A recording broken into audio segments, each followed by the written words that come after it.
Seja muito bem-vindo a mais um estudo da série Reforma Íntima. Hoje nós falaremos sobre o orgulho e a vaidade, sendo o primeiro e bem provavelmente o principal defeito que nós temos.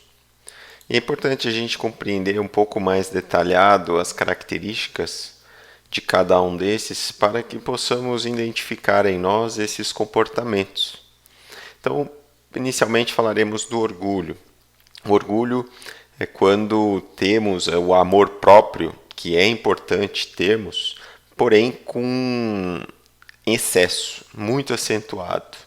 Como que a gente vai perceber isso? Como que nós visualizamos, tomamos esse autoconhecimento? Primeiro que a pessoa com muito orgulho acaba se contrariando por pequenos motivos.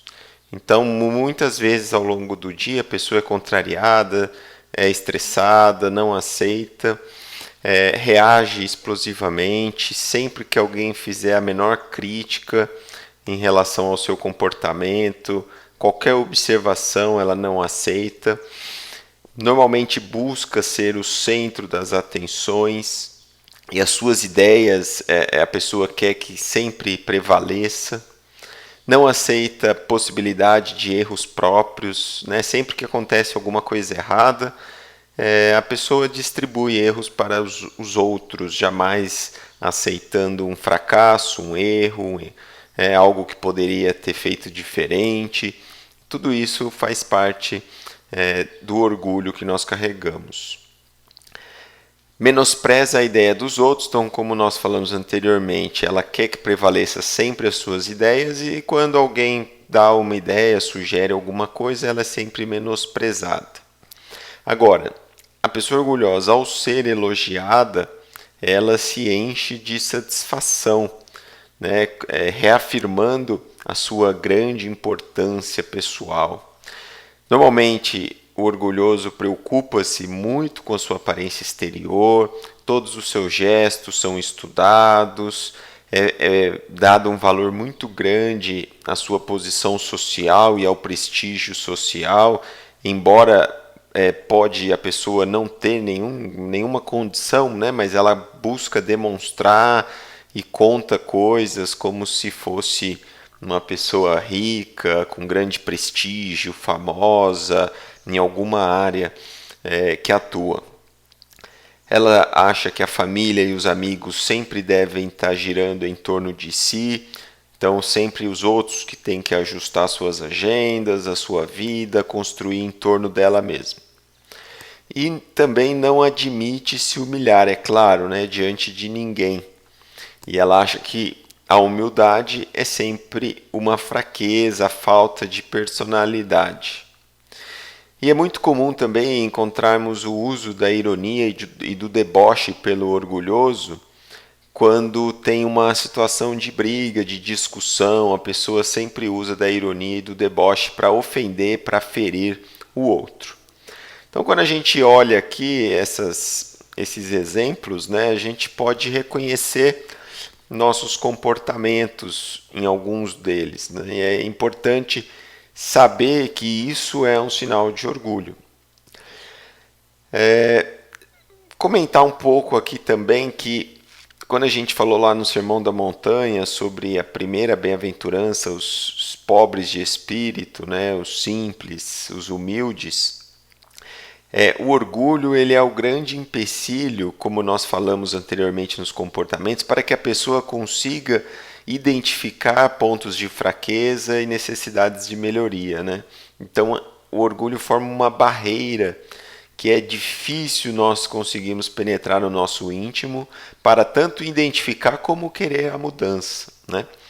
E dentro da origem desse orgulho existe um mecanismo de defesa, na maioria das vezes, para poder encobrir alguma coisa que a gente não aceita, ou de ordem familiar, ou uma limitação, por exemplo, na nossa formação educacional, na nossa escola, ou às vezes pode ser um posicionamento que a gente busca diante da sociedade, que a gente quer ter, embora não seja assim, né? um papel a desempenhar na sociedade, buscando um certo status que na maioria das vezes não existe.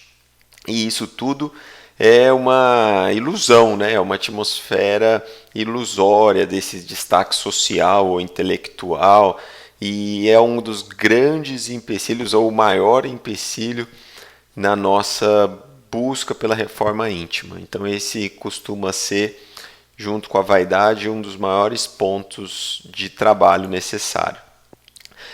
A vaidade, as características, primeiro que ela é muito próxima do orgulho, é difícil separar, né? Ela é decorrente do orgulho.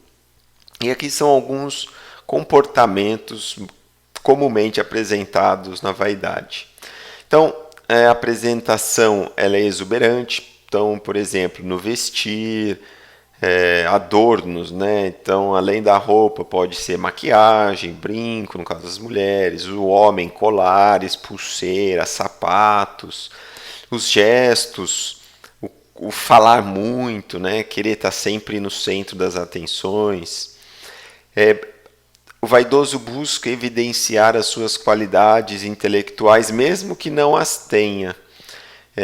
E sempre usando como referência, né, o seu nome, o que fez, a sua história, o que realiza, para poder até mesmo falar para os outros, tentar aconselhar os outros. Ele sempre usa a sua imagem e acaba buscando reforçar a sua imagem quando ele está conversando com alguém. Além dessa parte intelectual, existe também a questão da busca de mostrar os dotes físicos, culturais, sociais, e isso normalmente causa antipatia pelas outras pessoas, né? Existe também uma intolerância com pessoas que têm uma condição social ou intelectual diferente da dele, e é claro, o vaidoso ele sempre está aspirando, buscando cargos, posições de destaques para que possa aumentar essas referências respeitosas, os elogios, né, as pessoas que são submissas a ele. Também não reconhece como orgulhoso a culpa, situações em que a pessoa erra, às vezes a situação da vida daquela pessoa, que é consequência dos seus comportamentos, o vaidoso ele não consegue perceber que ele é o causador daquela circunstância. Existe também uma obstrução mental na capacidade de autoanálise, assim como no orgulhoso, não aceita falhas e erros, fala sobre a sorte, sobre castigo de Deus, azar, né? É muito difícil da pessoa reconhecer os próprios atos como causadores daqueles problemas. A vaidade pode muitas vezes estar relacionada com alguma insegurança, alguma carência, algum afeto, uma falta de afeto, e pode estar relacionado desde a infância, adolescência, relação com os pais, né? Alguma coisa que acabou acarretando nesse tipo de comportamento.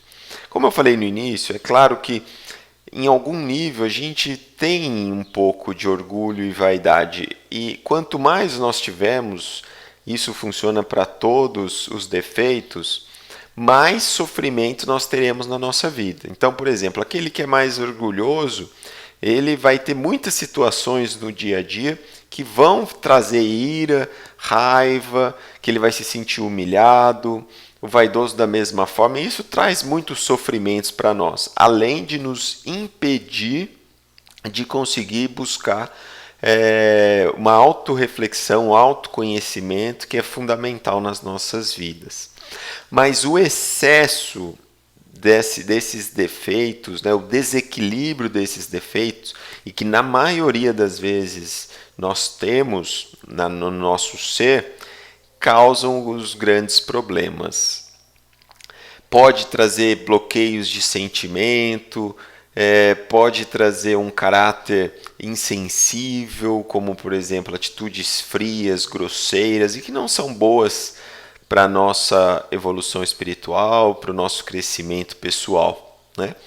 E um ponto também muito importante é que, tanto no orgulho como na vaidade, eu busco demonstrar uma imagem, uma pessoa que eu não sou, que eu gostaria que os outros me percebessem de tal forma. E isso acaba gerando um conflito interior, né, entre quem eu sou e quem eu gostaria de ser. E isso pode trazer outras consequências, como doenças, como distúrbios mentais, como mesmo menores, como uma depressão, uma ansiedade exagerada, né? Que são perigosos na nossa vida. Bom, essa é a nossa reflexão sobre o orgulho e a vaidade, faz parte dos defeitos, né? Nós já falamos sobre o autoconhecimento, os vícios, e esse é um dos principais defeitos que nos impedem o autoconhecimento, e nós sabemos que é um dos maiores problemas da humanidade, um dos maiores problemas que cada um de nós carrega, e aqui o nosso objetivo é ajudar a identificar esses comportamentos para que a gente possa se policiar no nossa reforma íntima. Obrigado a todos e até o próximo estudo.